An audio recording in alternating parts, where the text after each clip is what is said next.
Start हो जाए।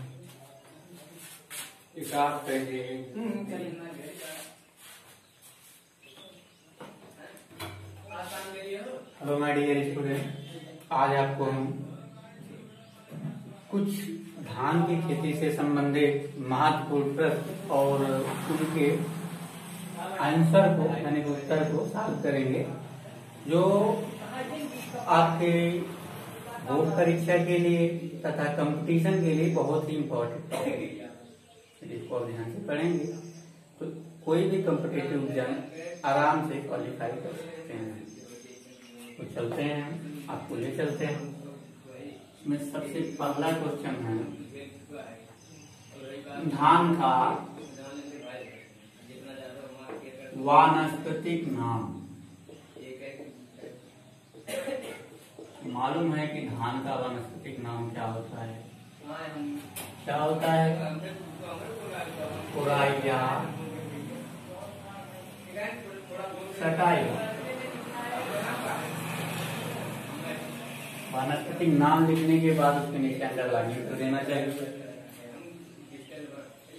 दूसरा क्वेश्चन, फैमिली के बारे में आपने सुना ही होगा कि धान किस कुल का पौधा है?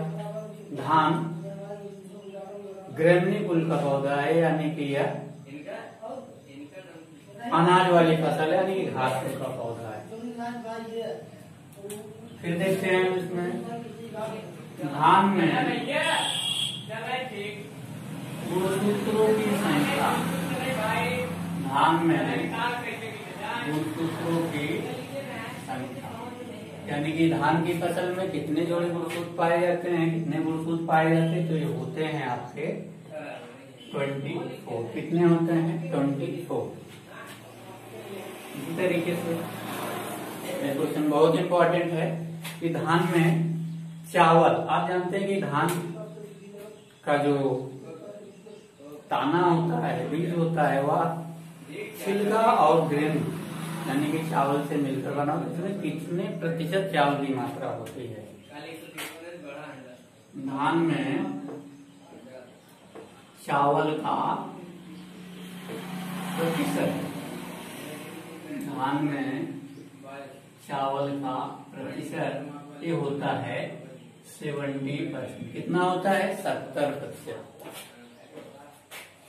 आगे चलते हैं, धान के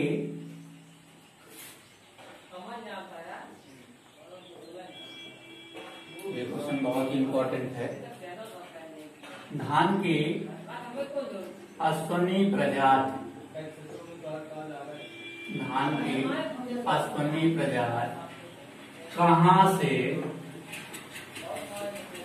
निकाली गई? इसका आंसर है, कहाँ से निकाली गई है? कहाँ से? कानपुर से निकाली गई प्रजाति है। अगला महत्वपूर्ण क्वेश्चन है आपका, जंगली धान का वैज्ञानिक। जानते हैं आप, धान की 2 प्रजातियां होती हैं, उगाई जाने वाली प्रजातियां, उनका हम खेती में प्रयोग करते हैं अपने कल्टीवेशन में, और कुछ जंगली प्रजातियां होती हैं। तो जान लीजिए कि धान की जंगली प्रजाति का वैज्ञानिक नाम है, या हम लिख सकते हैं जंगली धान का वैज्ञानिक नाम। जंगली धान का वैज्ञानिक नाम, या हम इसको लिख सकते हैं शॉर्ट फॉर्म में botanical name of wild fat. तो ये होता है इकाइनोकोला कोलोनम। क्या होता है? इकाइनोकोला, इकाइनोकोला कोलोनम, इकाइनोकोला कोलोनम। आगे चलते हैं अगले क्वेश्चन पे, क्वेश्चन नंबर 6। अगला क्वेश्चन है कि धान के टुंगरू रोग का वाहक। धान में एक बीमारी होती है जिसको हम टुंगरू डिजीज कहते हैं या टुंगरू रोग कहते हैं। धान में टुंगरू रोग का वाहक, यानी कि इस रोग को एक पौधे से दूसरे पौधे में ट्रांसफर करने का कार्य कौन करता है? तो धान में चुंगू रोग का जो वाहक होता है वो होता है, इसको हम कहते हैं हरा फुदका। क्या होता है? हरा फुदका। इसका रंग हरे रंग का होता है। अगला क्वेश्चन, धान का झोंका रोग किसके कारण होता है? जिसको हम क्या कहते हैं? Blast of paddy. धान का झोंका रोग, धान का झोंका रोग किसके कारण होता है? धान का झोंका रोग किसके कारण होता है? इसका आंसर भी जान लीजिए। धान का झोंका रोग किसके कारण होता है? तो यह है फंगस। क्या है? फंगस, यानी कि फफूंदी। फफूंदी से आप लोग परिचित होंगे ना, कि नमी पाकर जो ग्रीन या व्हाइट या ब्राउन कलर की पदार्थों के ऊपर एक लेयर चढ़ जाता है रुई के फाटे जैसा, उसी को हम फंगस कहते हैं।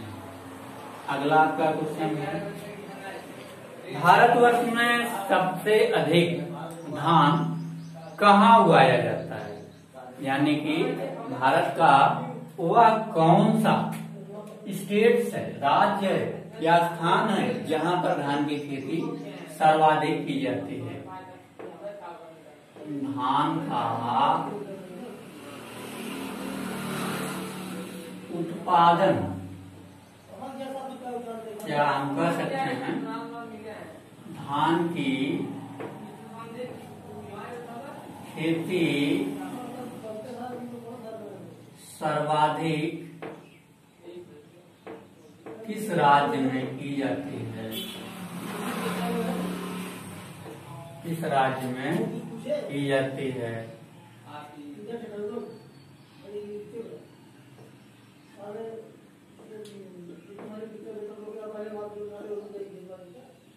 हम लिख भी सकते हैं कि धान भारत के कौन से स्थान पर सर्वाधिक किया जाता है धान की खेती? तो यह है आपका पश्चिम बंगाल। क्या है? पश्चिम बंगाल। आप एक कहावत सुने होंगे कि भूखा बंगाली ना भात ही भात, यानी कि चावल पश्चिम बंगाल का सबसे प्रिय भोजन है, मछली और चावल। अगला क्वेश्चन आपका है, भारत की मुख्य खाद्य फसल क्या है? भारत की मुख्य खाद्य फसल क्या है? भारत की मुख्य खाद्य फसल क्या है? सीरियल क्रॉप्स की प्रमुख फसल क्या है? ये है धान। क्या है? धान। यानी कि अनाज के रूप में, भोजन के रूप में सर्वाधिक प्रयोग की जाने वाली जो फसल है वो है आपकी धान। क्वेश्चन नंबर 10, भारत में धान के पुष्पक्रम को क्या कहते हैं? धान के पुष्पक्रम को क्या कहते हैं? धान के पुष्पक्रम को क्या कहते हैं? क्या कहते हैं? वनस्पति विज्ञान में आपको पढ़ाया गया है। ये है धान के पुष्पक्रम को हम कहते हैं पेनिकल। क्या कहते हैं? पेनिकल कहते हैं, पेनिकल। अगला इम्पोर्टेंट क्वेश्चन, क्वेश्चन नंबर 11, धान का टेस्ट वेट कितना होता है? धान का टेस्ट वेट कितना होता है? धान का टेस्ट वेट कितना होता है?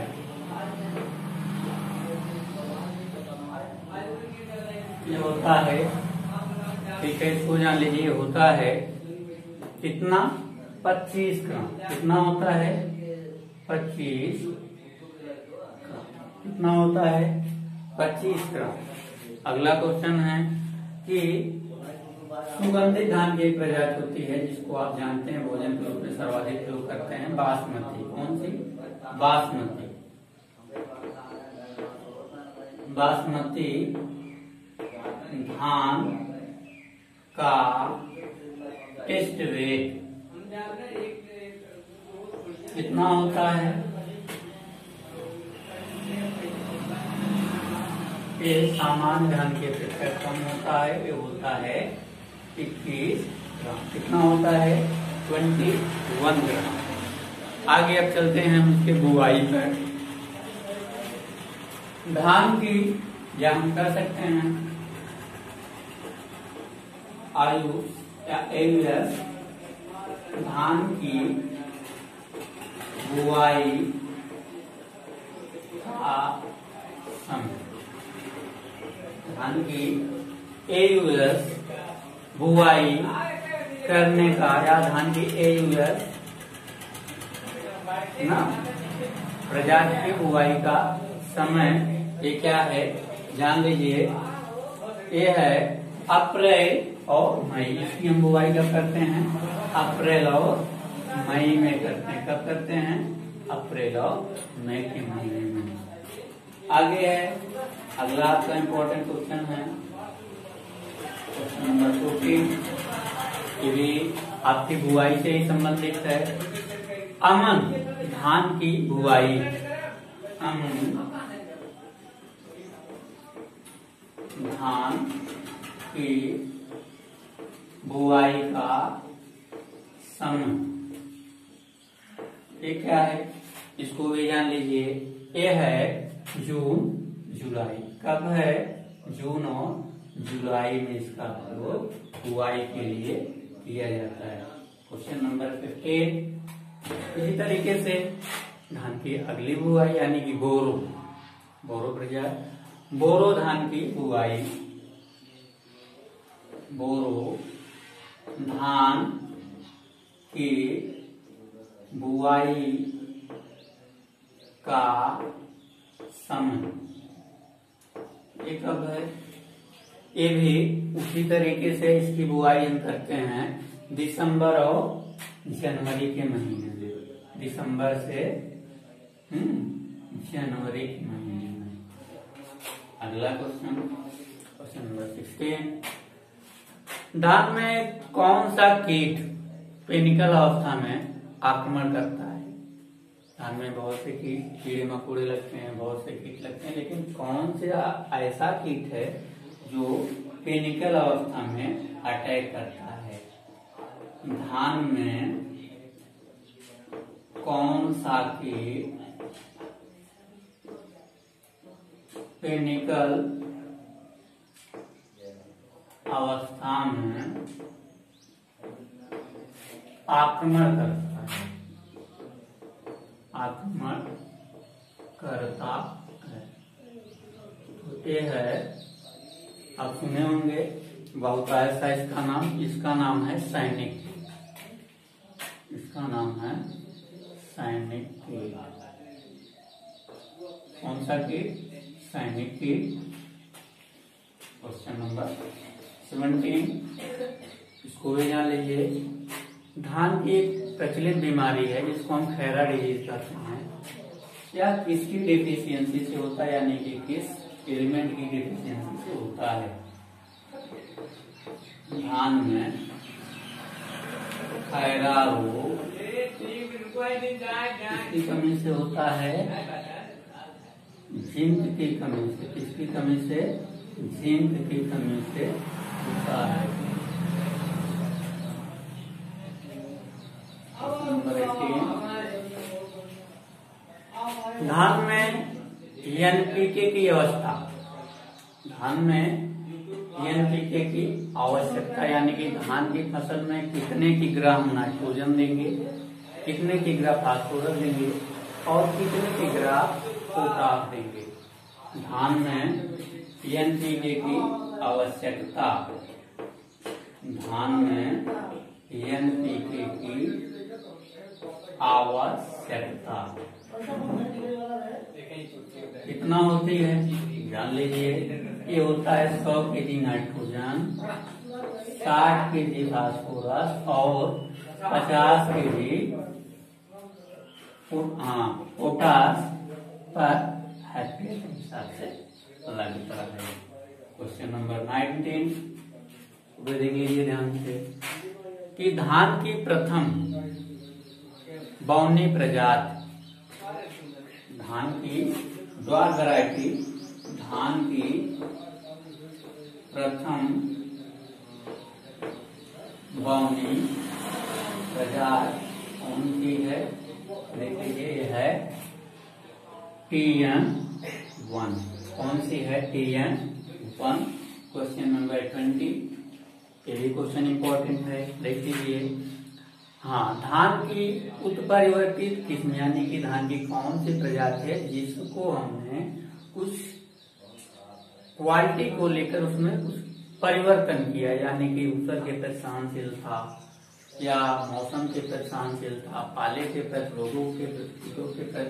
तो धान की उत्परिवर्तित किस्म है, धान की उत्परिवर्तित किस्म है, धान की उत्परिवर्तित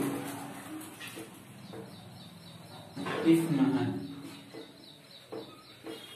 इस किस्म का नाम है, देखिए ध्यान से, धान की उत्परिवर्तित किस्म है, ये है जगन्नाथ। कौन सी किस्म है? जगन्नाथ। जगन्नाथ। इसी तरीके से और भी महत्वपूर्ण क्वेश्चन है जो आपको अभी नोट करा दे रहे हैं और आपकी कंपटीशन के लिए वो बेस्ट होंगे। इसको आप अपने कॉपी में नोट कर सकते हैं और एग्जाम के लिए तथा जितने भी कॉम्पिटिटिव एग्जाम है उनके लिए ठीक है, इस क्वेश्चन को प्रिपेयर कर सकते हैं, तैयार कर सकते हैं। क्वेश्चन नंबर 21,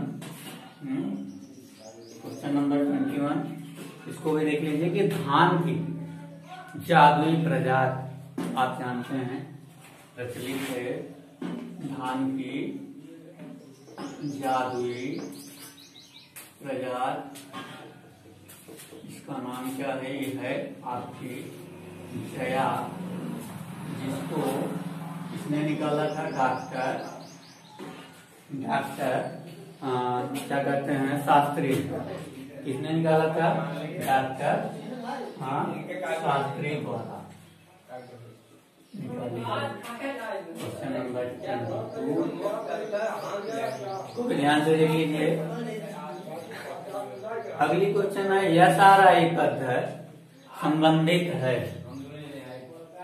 SRI पद्धति संबंधित है। धान की SRI पद्धति क्या हम कर सकते हैं? SRI पद्धति किस नस्ल से संबंधित है? तो आप लिखेंगे, बताएंगे क्या है? धान से संबंधित है। आगे है धान में नाइट्रोजन, धान, क्वेश्चन नंबर 23, धान में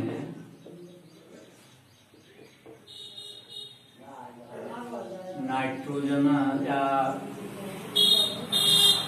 धान में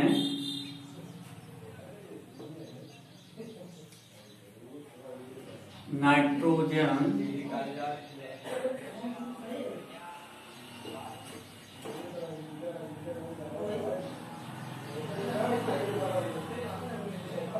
किस फार्म में ग्रहण किया जाता है?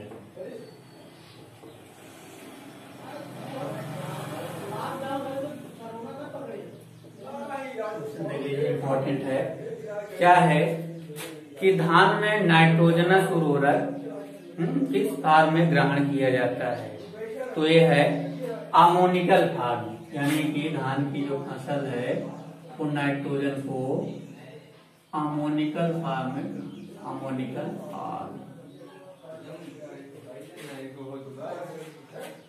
क्वेश्चन नंबर 24 को ध्यान दीजिए। धान में, धान की डेपोगिन कहाँ से प्रस्तुत होती है? धान की बीज कहाँ से प्रचलित की गई? तो ये है फिलीपींस। कहाँ से? फिलीपींस से प्रचलित की गई है। आगे देखिए, अगला क्वेश्चन है क्वेश्चन नंबर 25। धान में हलिंग रेशियो कितना होता है? नमस्ते सर जी, नमस्ते। एकदम बढ़िया है, बढ़िया क्या है। होता है? 66 से 70%। कितना होता है? 66 से 70%। हाँ तो बच्चों 25 क्वेश्चन हमने आपको धान से जो भी इम्पोर्टेंट क्वेश्चन बन रहे थे वो हमने आपको नोट कराया। इसी तरीके से अन्य फसलों से संबंधित पॉइंट या क्वेश्चन हम आपको नोट कराएंगे जो आपके बोर्ड परीक्षाओं के लिए या कॉम्पिटिटिव एग्जाम के लिए बहुत ही महत्वपूर्ण और नेसेसरी होंगे। यदि इसको आप लर्न करते हैं तो ये आपके लिए और भी जो कॉम्पिटिटिव एग्जाम होते हैं उसके लिए बहुत ही अच्छे क्वेश्चन, महत्वपूर्ण क्वेश्चन होंगे। यदि आपको हमारा ये टॉपिक पसंद आया हो तो हमारे चैनल को लाइक और सब्सक्राइब करें तथा आप जिस भी वीडियो प्राप्त करना चाहते हैं आप हमको कमेंट बॉक्स में सूचनाएं देंगे तथा हम उसको अच्छे से अच्छे रूप में आपको उपलब्ध या प्रोवाइड कराने के लिए, ठीक है, प्रोवाइड कराएंगे।